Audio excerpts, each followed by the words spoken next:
Red Lobster choked on its own shrimp supply as Lobster's bankruptcy report included a blow-by-blow account of its path toward financial ruin, and it was as juicy as a fresh crab leg dipped in butter and washed down with a crisp Chardonnay. ICYMI, Red Lobster on Monday began its widely anticipated bankruptcy process, hoping to offload debt and raise cash to keep the business from foundering, my colleague Nathaniel Meyersohn writes. Most likely, that means you can still get your cheddar biscuit and bottomless shrimp fix, though it closed nearly 100 restaurants last week and many more locations will shut down in the coming months. What went wrong for Red Lobster, the chain that effectively introduced the concept of affordable seafood and kitschy coastal aesthetic to landlubbers across the Midwest and beyond?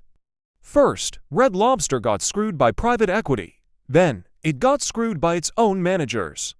Back in 2014, the Darden Restaurant Group spun off Red Lobster to a private equity firm. To finance the deal, that pay firm sold off most of Red Lobster's property assets and then leased them back to the restaurants. But, as we learned in the bankruptcy filing, the vast majority of those restaurants were being charged rent at above-market rates. That cash drain might have been manageable under normal circumstances, but then 2020 came. Red Lobster was hit with financial and operational challenges, namely, the one-two punch of the pandemic and the price inflation it set off, followed by the boneheaded strategic blunders that left the restaurant with $1 billion in debt and less than $30 million in cash on hand. Management wasn't doing the chain any favors, either, as Red Lobster's new CEO of bankruptcy shaman Jonathan Tibbis notes in the Chapter 11 filing. Specifically, Tibbis takes aim at his predecessor Paul Kenny and Thai Union, the Bangkok-based seafood supplier that took a majority stake in Red Lobster in 2020. Thai Union handpicked Kenny to lead Red Lobster 2 years ago.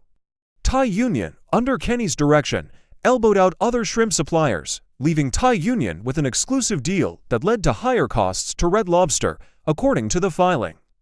And if you're the exclusive provider of shrimp to America's biggest seafood chain, what'd be better than making that limited-time all-you-can-eat shrimp deal a permanent menu item? Ultimately, it was Kenny who pushed through the decision to turn Red Lobster's ultimate endless shrimp promotion into a permanent $20 menu item despite significant pushback from other members of the company's management team, according to the filing. CNN has reached out to Kenny for comment. Thai Union didn't respond to requests for comment. The all-you-can-eat shrimp deal alone didn't doom Red Lobster, but boy did it do some damage at a time when the chain was already buckling.